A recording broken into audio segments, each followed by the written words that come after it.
53 avant Jésus-Christ, fondation de Rome.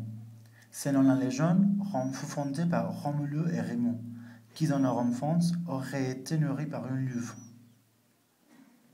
509 avant Jésus-Christ, la République romaine, le Sénat et le peuple romain, SPQR, étaient l'emblème de la République romaine. Ces 4 lettres représentaient le pouvoir politique romain. 125 avant Jésus-Christ, premier colon romain, Narbonne, avec installation de colons romains. Région de la province de Gaule transalpine.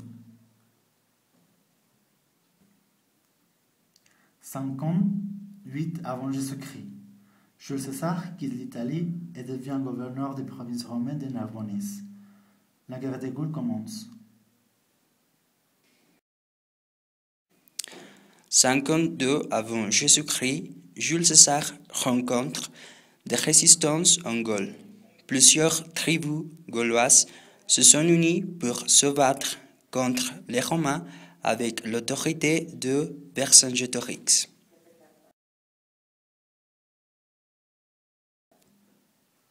César contre Vercingétorix. L'armée de César est battue par les Gaulois. Vercingétorix à la tête de 100 armées. C'est la victoire de Gergovie. La siège d'Alésia. Après la victoire de Gergovie, Vercingétorix et ses troupes sont repliés dans l'oppidum d'Alésia, une ville fortifiée. Les Romains ont construit une autre ligne de fortification pour les empêcher de sortir. Après un siège de 2 mois, les Gaulois se sont rendus.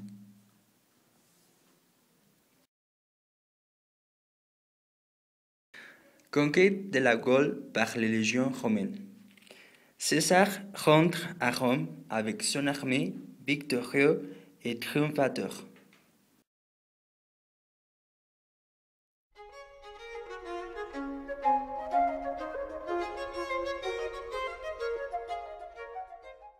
Au 5e siècle, les Francs, tribu germanique, conquièrent la Gaule. 486, Clovis, roi des Francs, fonde la monarchie, prend Paris pour capitale et Convert assure le triomphe du christianisme. 629. Dagobert est parvenu à rétablir l'unité du royaume pendant quelques années. Le désordre règne. L'incapacité des rois fainéants livre le pouvoir aux maires du palais. 732, Charles Martel, il a combattu contre les Arabes en Poitiers. 752 avant Jésus-Christ. Pépin le Bref fonde la monarchie, les droits divins. À la Noël de l'an 800, Charlemagne rétablit l'Empire romain, disparu en Occident depuis 466, et s'est fait couronner Pérou par le pape Léon III. Charlemagne se lance à la conquête des pays voisins, se donne la mission de christianiser l'Europe et les rois saxons.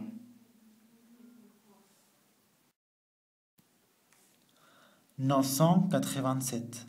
Ur Capet devient roi. Ses descendants, les Capétiens, ont régné sans interruption pendant plus de 800 ans. Tour à tour, Philippe Auguste, roi de 1180 à 1223, Louis IX, dit Saint-Louis, roi de 1226 à 1270, et Philippe le Bel, roi de 1285 à 1314, ont arrondi le domaine royal et renforcé leur autorité sur le royaume. 1095, début des croisades. Les croisades sont des pèlerinages armés prêtés par le pape Urbain XII, en but de conquérir ou de défendre les lieux saints. Les chrétiens et les délivrer Jérusalem, la ville où se trouve la tombe de Christ, occupée par les musulmans. Les 8 croisades qui auraient lieu entre 1095 et 1270 ont eu une grande répercussion sur la société européenne et en particulier sur la France. Elle était un facteur d'ordre et de paix intérieur, indétournable vers l'extérieur, la turbulence guerrière, mais elle contribuait également à développer les échanges entre l'Orient et l'Occident.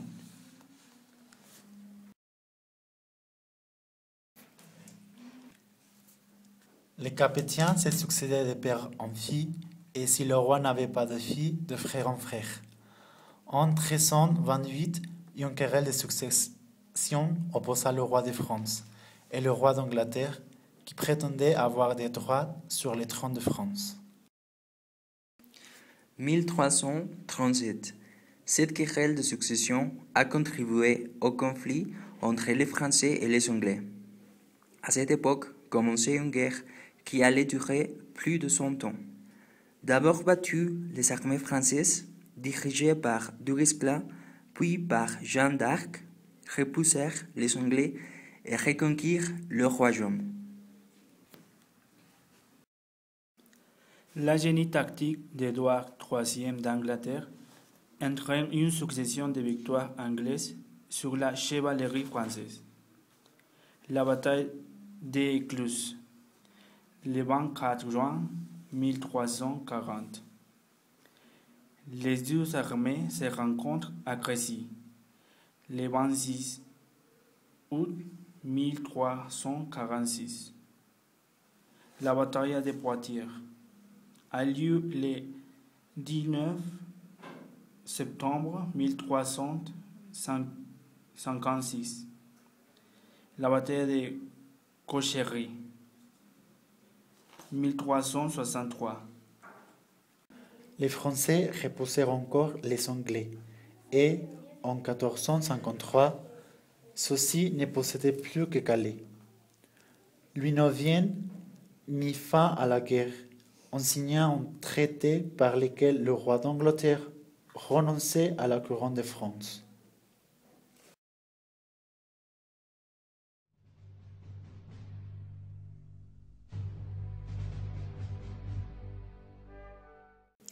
XXe siècle.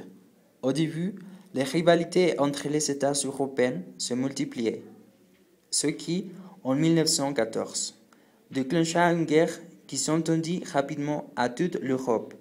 La Première Guerre mondiale opposa la France, la Russie et l'Angleterre, d'un côté, à l'Allemagne, l'Italie et l'Autriche-Hongrie, de l'autre côté. L'archiduc François Ferdinand, régent Autriche-Hongrie, est assassiné pour un nationaliste serbe. La Serbie est alliée de France, Russie et Royaume-Uni. L'Empire austro-hongrois déclare la guerre à la Serbie. La Russie déclare la guerre à l'Autriche-Hongrie et après l'Allemagne déclare la guerre à la Russie. Le front s'établissa et les armées françaises et allemandes creusèrent des tranchées de la mer du Nord au Vosges. En 1916, les Allemands lancèrent une attaque à l'est de la France. La bataille de Verdun, qui dura plusieurs mois et fit 500 000 morts, fut une victoire française. 1917, les États-Unis d'Amérique entrèrent en guerre aux côtés de la France et de ses alliés. La guerre devint mondiale. Par le traité de Versailles, signé en 1919, l'Allemagne perdit ses colonies d'Afrique et dut rendre l'Alsace et la Lorraine à la France. Elle dut rembourser les dégâts occasionnés par la guerre. 1939. Décidé à faire de l'Allemagne une grande puissance, Hitler, soutenu par l'Italie et le Japon, fit envahir l'Autriche, une partie de la Tchécoslovaquie, puis la Pologne. Pour arrêter son expansion, la France et la Grande-Bretagne lui déclarent la guerre en septembre 1939. Dirigé par le maréchal Pétain, le gouvernement français demande l'armistice à l'Allemagne en juin 1940. Certains Français refusèrent l'armistice et la collaboration et poursuivirent la guerre aux côtés de la Grande-Bretagne. Sous la direction du général de Gaulle et de Jean Moulin, ces résistants s'organisèrent en réseau clandestin et lancèrent des sabotages contre les Allemands. 1941, l'URSS et les États-Unis entrent en guerre aux côtés de la Grande-Bretagne contre l'Allemagne. Le conflit devint mondial. Les alliés Grande-Bretagne, États-Unis d'Amérique et URSS arrêtèrent l'avancée de l'Allemagne nazie et de ses alliés. 1944. Les Américains et les Britanniques débarquaient l'octobre en France, en Normandie le 6 juin et en province en août. Aidés par les résistants français, ils libéraient la France, tandis que les Soviétiques avançaient sur Berlin. Pour mettre fin à la guerre, les États-Unis lancèrent deux bombes atomiques sur le Japon, qui capitule le 12 septembre 1945. La guerre affaiblit profondément l'Europe, mais fit des États-Unis et de l'URSS les deux grandes puissances mondiales. Les Alliés créèrent un organisme chargé de veiller au maintien de la paix dans le monde, l'ONU, Organisation des Nations Unies.